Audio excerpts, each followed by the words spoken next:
theorem, characterization of cobordine for we'll see as well. And this here is exactly how we work, and we will see what we did for cobordine in the single.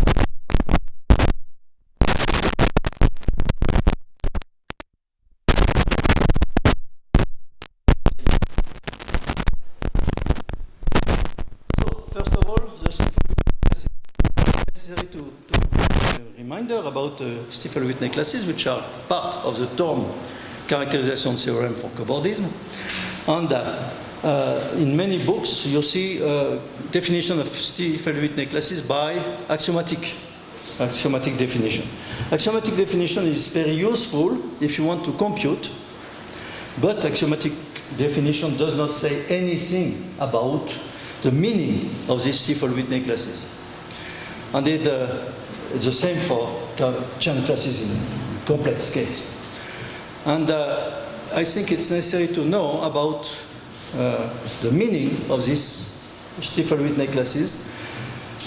The meaning, as with the obstruction theory, for example, it is one of the possibility to define Stiefel-Whitney classes, obstruction theory.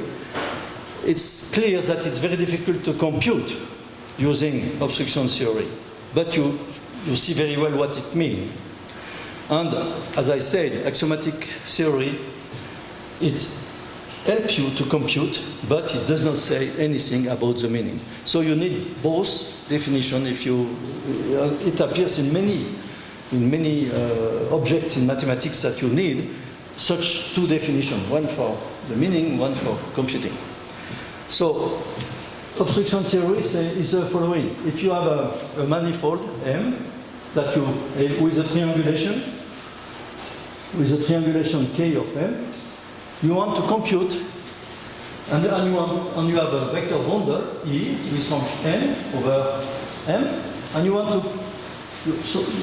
to construct R everywhere independent section of E, of your real vector bundle. So how do you do? It's clear that over the zero skeleton, you can define an R section, a section of R everywhere, or R section in that point, in this point. And then you try to continue dimension by dimension of the simplices of your triangulation. So you have, for example, if you have one simplex, you have your R section here, your R section here, and you want to extend inside the one-dimensional simplex. If you can do that, you continue till you meet an obstruction, which says that you cannot go further. So when you do that by induction, let us assume that you succeed that you construct your airframe, so your air independent, everywhere independent section, over the P minus 1 skeleton. And you want to extend to the P skeleton. So if you take a P-dimensional simplex, you have already your section of the boundary, because the boundary is P minus 1 in the P minus 1 skeleton. So you have already, and you have a map. You can define a map, gamma sigma, from this boundary of sigma to the Stiefel manifold of R linearly independent vectors in the fiber of E. Okay? So you have, if you look at the picture, you have your simplex sigma. On the boundary, you have already your R independent, everywhere independent section. So you have a section of this, of a bundle, which is a bundle of R independent section of your previous bundle E, and you have a section of this. Of course, if you take omega an open such that the bundle E is trivial over omega, so you have here a trivialization of your bundle, okay? And you can take the second projection on the fiber, which is the fiber of R independent section of Rn, because you know that E is being of rank n. The fiber of E is homomorphic to Rn. So you have a map from the boundary of sigma to Vrn. Okay, you have such a map.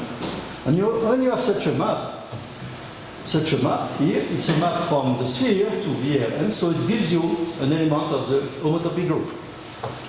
The homotopy group have been computed by people. In fact, you find this very, very clearly and very nice in the Steenrod book about topology of paragraph bundles. And the homotopy of this Stiefel manifold is either 0, so that it means that as homotopy group is 0, so it means that if P is less than n minus R plus 1, you can extend your R section which is on the boundary in the interior of sigma. So no obstruction at all.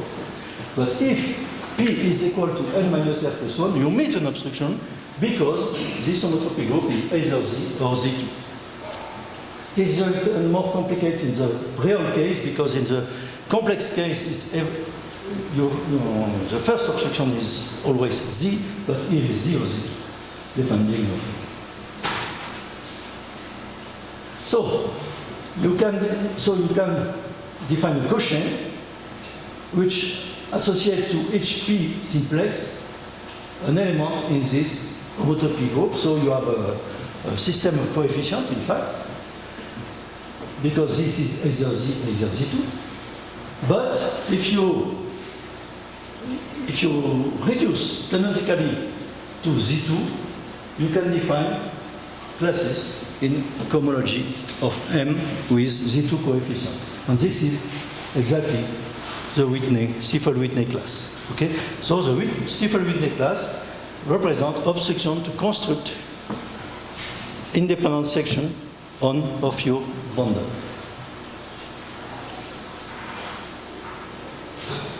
When you take for bundles the tangent bundle to a manifold M, then the Stiefel-Whitney classes are called Stiefel-Whitney classes of the manifold.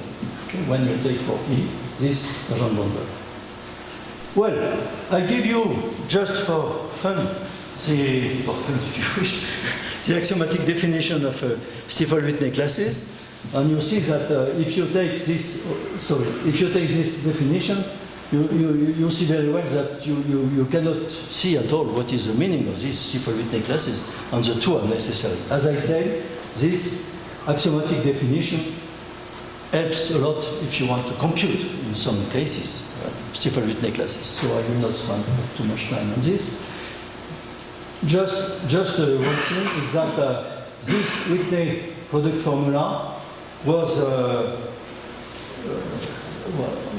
there was some people who giving the formula but without proof, and the first very nice proof was given by Vouvensohn. We will speak a little more later on Vouvensohn, so I will speak it. Okay, now the Thom theorem. So it is cobordism of spaces for the smooth case. So you can multiply this Stiefel-Whitney classes of M such that by cup product, because they are in cohomology, till you reach a product which have dimension n, which is exactly the dimension of M, and you can take evaluation of this cup product on M. This is an element of Z2. And the first theorem is from Pontryagin.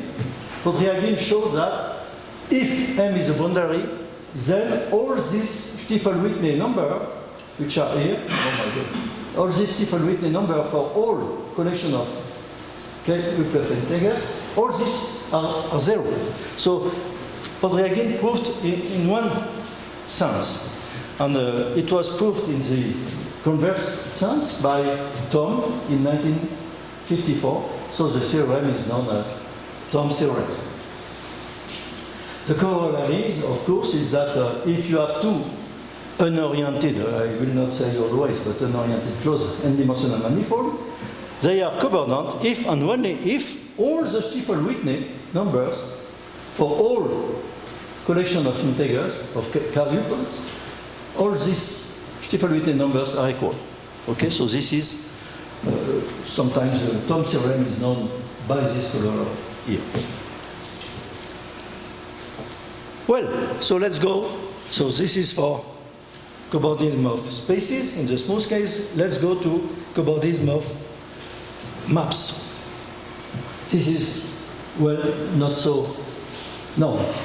So first, you say that a map of dimension Mn is a triple Fmn with a continuous function from M to N. And by definition, we say that two maps are cobordant if two maps, so this, oh my God, I tell you. So these two maps are cobordant if there exists a triple FVW. Of course, V and W give, each V gives a cobordism between M and N prime, W gives a cobordism between N and N prime, and F is a map from V to W, such that, continuous, such that the restriction to M is F, and the restriction to M prime is F prime, so it's a definition which is quite obvious to give. Okay? So when you have a map, such a map from M to N, you can define the Gysin map by the following way. You take the map in homology, in dimension M minus K here, so you take the map which is induced by F in homology, the two Poincaré duality from M to N, but as they have different dimensions, of course, in cohomology you will not find the same. So you find here K, because M is in dimension M, and N is in dimension N, so here you find K plus N minus N. So you find a map which is called as a Gysin map. Well, there are many other ways to define this map, but this is the most elementary. So you can define this map here, and we will use this map to send Stiefel-Whitney classes from M to classes over N. Okay? In fact, that is exactly what we do here. So you define the Stiefel-Whitney number of a map, but in the following way. You take the Stiefel-Whitney class of N, and you cut by image by this Gysin map that we have seen previously of Whitney classes of M. And for all collection, such that the sum of all will give you exactly N, which is the dimension of this. So you can evaluate on N, you will have a Z2 number. Okay? So this is the definition of a Stiefel-Whitney number by Strong and other people. And the theorem by Strong is that two maps of dimension Mn are cobordant if and only if they are all the same Stiefel-Whitney number. So this is a theorem which extends the theorem for spaces to maps. This is always in the regular smooth case. In order to continue and to go before going to the singular case, we need some ingredients. One ingredient is what we call a Steenrod square, which is not so well known. And Steenrod, in fact, in 1948, defined Steenrod squares. He defined a lot of E-products, in fact, that are products going from cohomology in dimension K to K plus I in dimension. So I product is such a map, in fact. And in particular, among the I product, we have the Steenrod square, which is defined. The definition is quite rather complicated. The best I know is in the Séminaire Cartan, using Čech-Doran cohomology. So it's Czech-Alexander cohomology. And it's quite, it should be 1 hour to explain this. So it's quite rather complicated, but it's very nicely made in Séminaire Cartan. But it's long, but it's very nice. So, in fact, if you want, as I said, some object in mathematics, you need some definition for the meaning and some definition for computing. And unfortunately, the definition for the meaning is rather complicated, so I have no time to give you here, but you can, if you are interested, go to the Cartan seminar. Of course, it's in French. Maybe it's translated, the seminar Cartan, I don't know. I think so. I think they are translated. No? And so you can go there, but here you have the definition of axiomatic definition of them, of this Steenrod square. Of course, naturality. SQ0 is identity when you have I is 0. SQN, if you take n and n here and here, the same index, n and n, then the Steenrod square is the co-product of x for x. And this is the reason for which it is this I product are called Steenrod square, because in that case it gives exactly the square, the square co-product. So it is 0 in dimension, and this is the Cartan formula. It is called Cartan formula, but again, this formula was proved by Vouvensohn, and Vouvensohn say explicitly that it was Cartan who gave him the formula. So these are the square products. Just remind that it is such a map. If you have such a map, so here is Vouvensohn. Vouvensohn is he just died 3 months ago. He was 5 days before 98, and so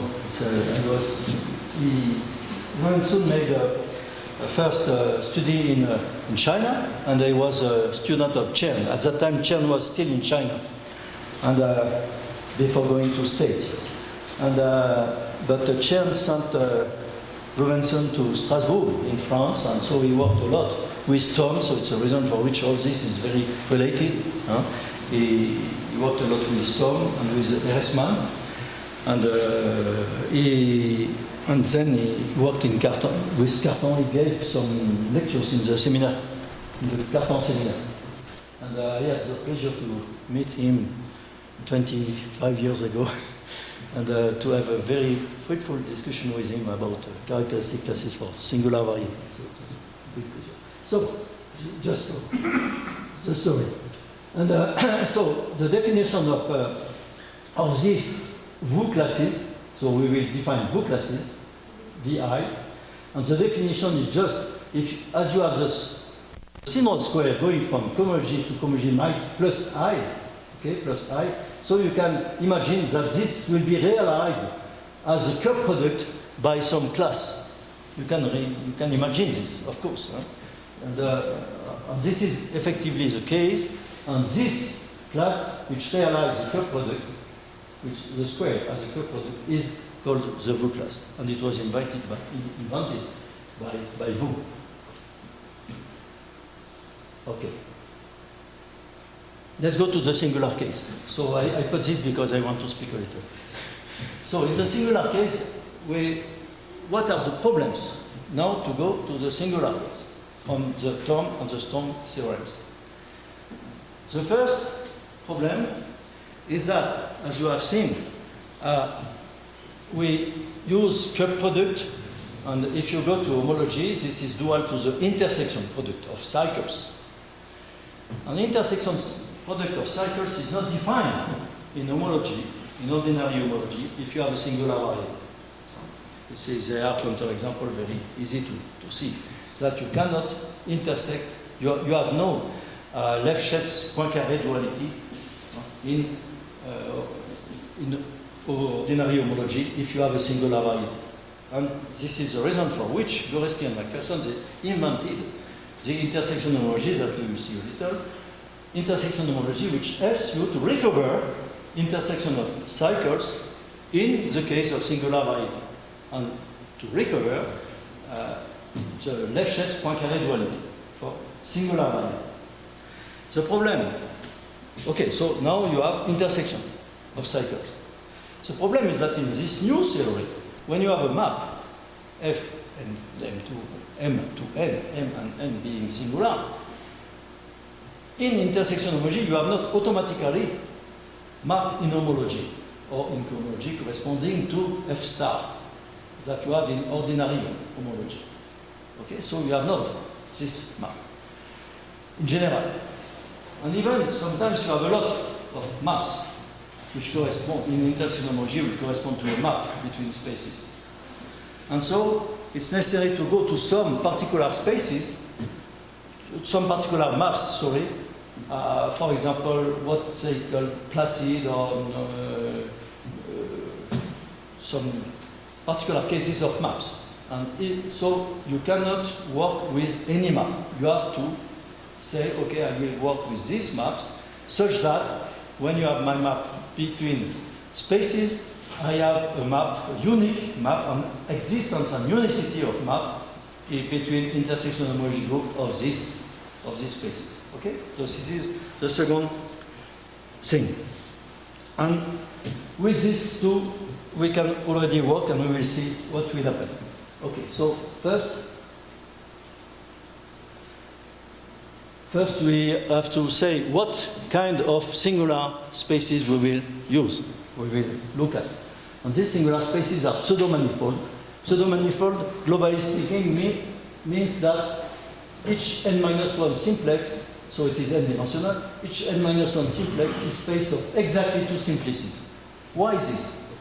This allows you to define a fundamental class. This is the reason for which you will work with pseudomanifold.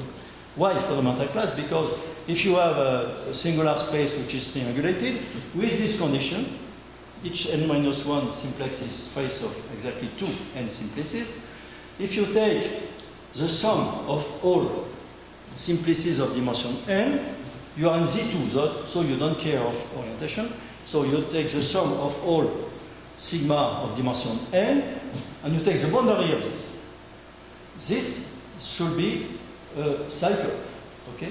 But if, imagine that you have three simplices of dimension n, which meet along n-1 simplicity, when you will take the boundary of the three, you will find this n-1 will stay, okay? But if you have only two n simplices, which were such that this n-1 simplex is the boundary of them, when you will take the boundary of the sum of all n simplices, this n-1 simplex will appear twice. For one and the other, not three or four, twice. So, working is Z2 homology, this will give you a cycle. The boundary will be zero. Okay? So, this is exactly the kind of singular variety for which you have a fundamental class. Then we have to say what is n pseudomanifold with boundary, because we work with boundary. So first definition was without boundary. Now with pseudomanifold with boundary. What is this?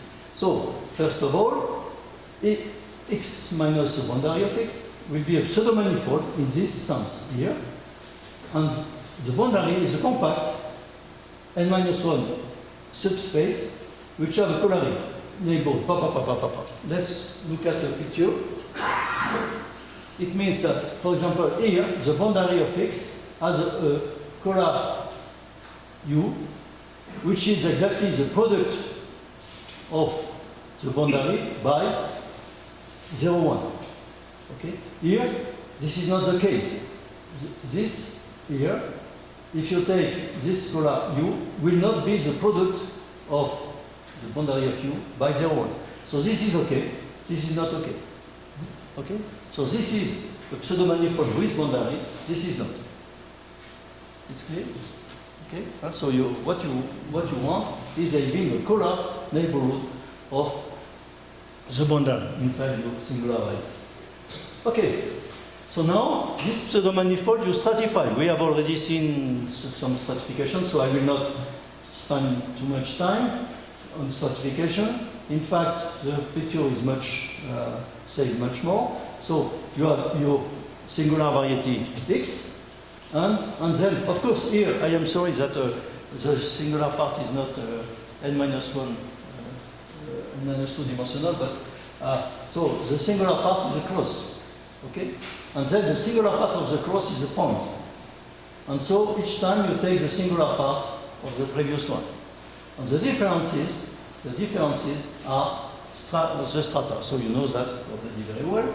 And what is important is that each point x here I forgot to put the point x, has a neighborhood here inside x, which is like that, and which is the homomorphic to the product of here an interval, so it means a ball in the stratum, inside the stratum of x, by the cone over here, the cone over 4 points, and the cone over the link.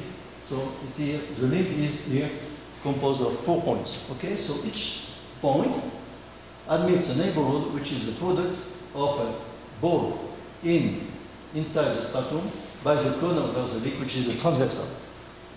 Okay, so this is the definition of stratification we will use.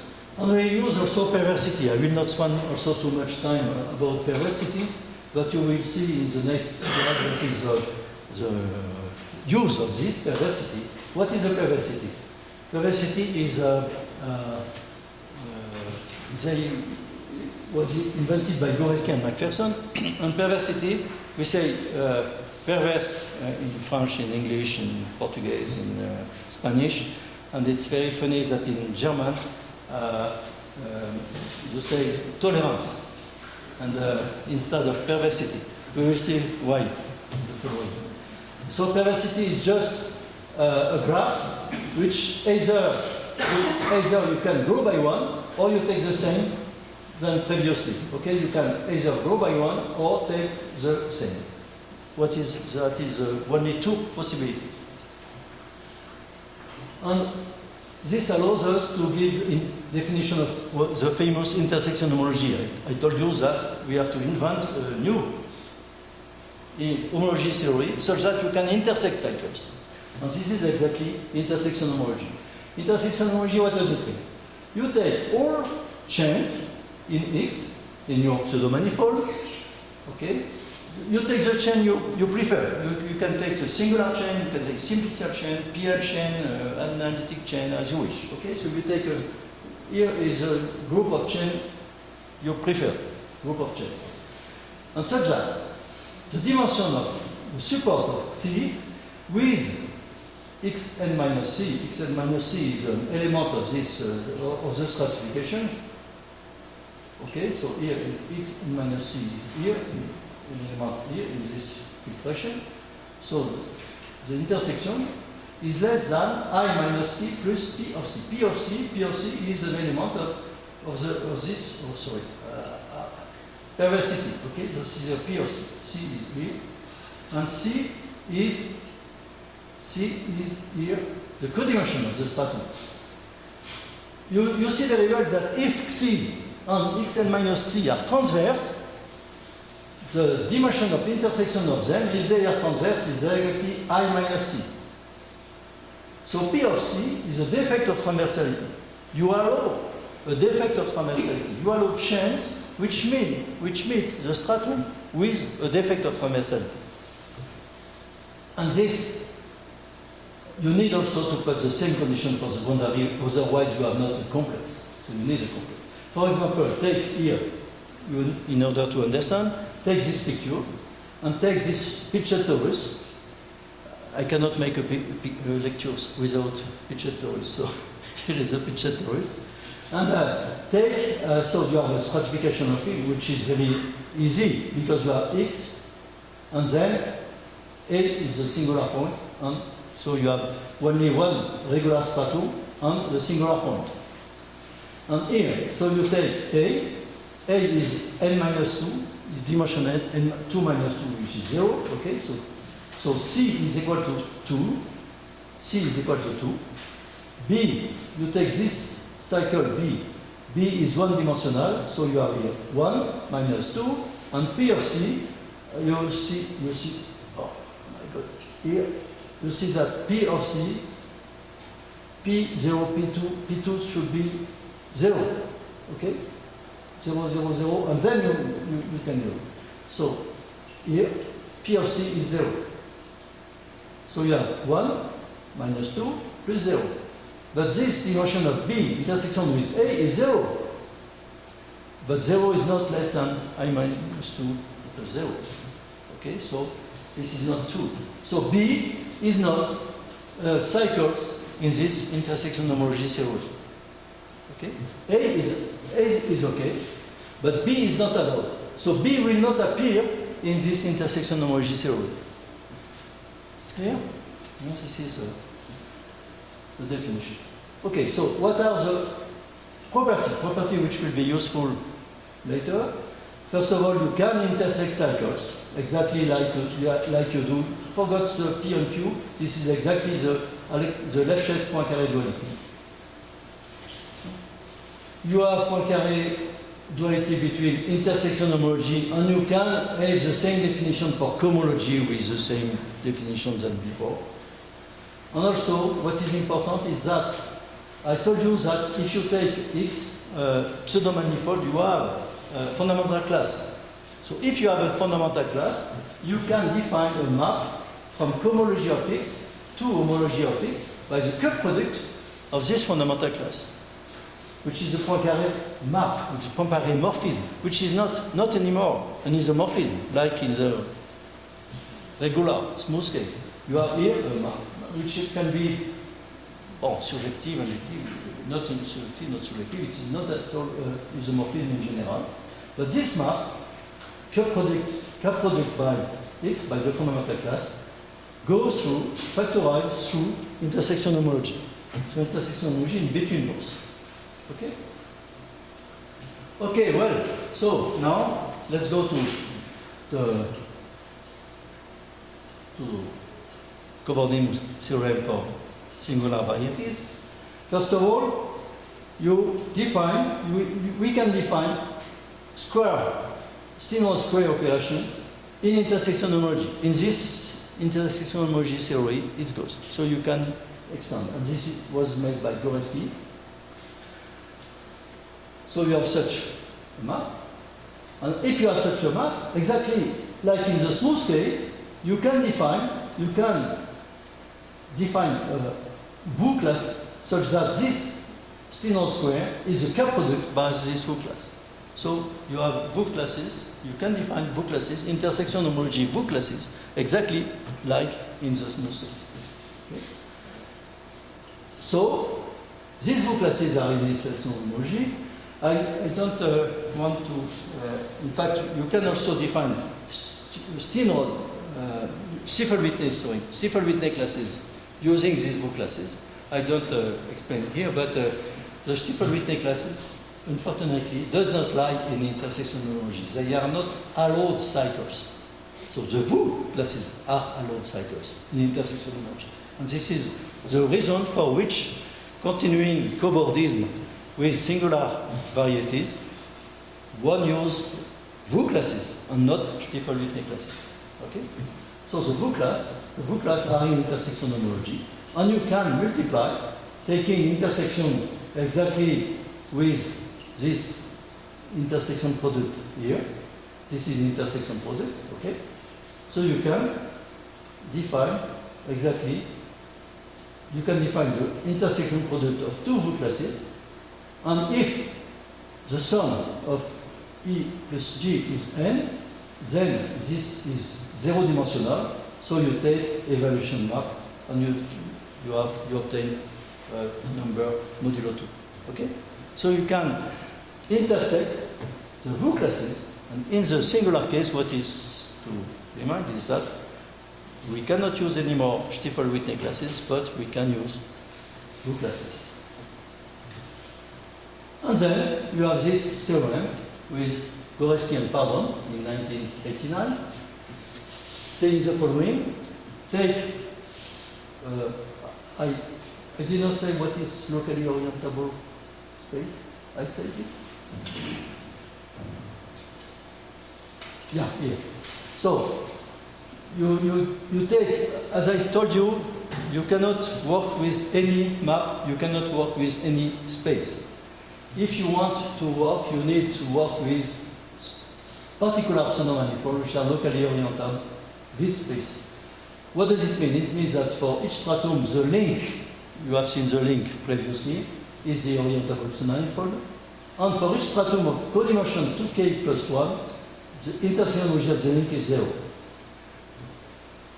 These are technical conditions. But in that condition, you can define these characteristic numbers. Okay? Otherwise, you cannot. So now we can go to the Goreski-Pardon theorem. Locally orientable bit space of dimension n is the boundary of a locally orientable bit space, the same category, if and only if these characteristic numbers are 0. That we can call VU numbers, because now we have VU classes. And this is clear, this is clear, this is V1, the first one, power L minus E minus G. So intersection of them gives 0 dimensional. So it's points, they meet at points, and so you can take evaluation and then you obtain this number. So you have this Goreski-Pardon theorem in the case of singular spaces. And this is the best we can do for singular varieties. Let's go to maps. So the definition of cobordism of map from it's more or less the same. Sorry.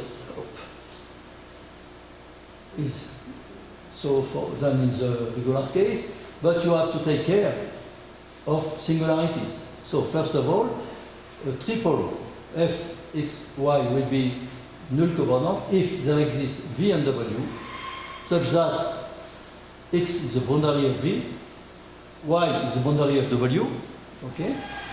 And then there exists a map from v to w that is such that you have the famous colored neighborhood of x and y. We have seen that in the definition of pseudomanifold with boundary, there is this polar neighborhood of the boundary, so which are u for x and u for y, and this colored neighborhood should be homeomorphic to the boundary of v times 0, 1, boundary of w times 0, 1, and this diagram commutes. So this is just the definition. And of course, the restriction of this big F here to the boundary of V goes to the boundary of W. So these are the conditions for having a map null cobordant. So with this you can imagine the definition of two maps being cobordant. Well, so now in the same way than for the regular case, you want to define a F exclamation map in order to have a theorem similar to the strong theorem. And the problem is that this, you have to go back here. So you see that intersection emoji factorized here with this omega here. And this omega is induced by induction of chains. So this omega, which appear here, which goes from intersection emoji to emoji. What I did not say is that if x is a smooth, of course, everything is isomorphism here, because Poincaré is isomorphism. Okay? So let's go back here. So if y is smooth, then this is isomorphism. I just say now. Okay? This omega is isomorphism. Omega is not. Omega x is not, but omega y is isomorphism. So you can define this map by commutativity of the diagram. If y is smooth, y is called a smooth manifold. So in that case, you can define this map. And you can define this, you can define such numbers, VU numbers, using VU class of y, the VU class of x, and you take image by this F exclamation. Okay? It is an exclamation with a tilde, but it's just going here, which are defined here, in order to go to cohomology of y, because y is smooth, so it's okay. So you have this F tilde exclamation. So you can define these numbers here, and you have a theorem which says you that, so the theorem will prove that if y is smooth, then this application fxy is null covariant if this map is null covariant, then these numbers are 0. The problem is that we cannot prove the contrary, the converse. If the numbers are 0, is to prove that the application is null covariant. This we could not prove, but when you see history, Podryagin proved exactly in that sense, and Wellington proved 7 years later the converse. So we have 7 years to prove the converse. If you wish, you can try to prove the converse. And for the moment, we have no if and only if. If it's a boundary, then the numbers are 0. So we have now to prove the converse. You can try if you wish, no problem. And I give you, in general, without this condition y being smooth, in that case, you can also define such numbers, but now you can use only three of them, because for some reason in intersection homology, this goes back to the perversity that I have no time to explain. But if y is any locally orientable Witt space and not smooth space, then you can prove only that these numbers are 0 and no more. Okay, you cannot prove it. Okay, so thanks a lot for it.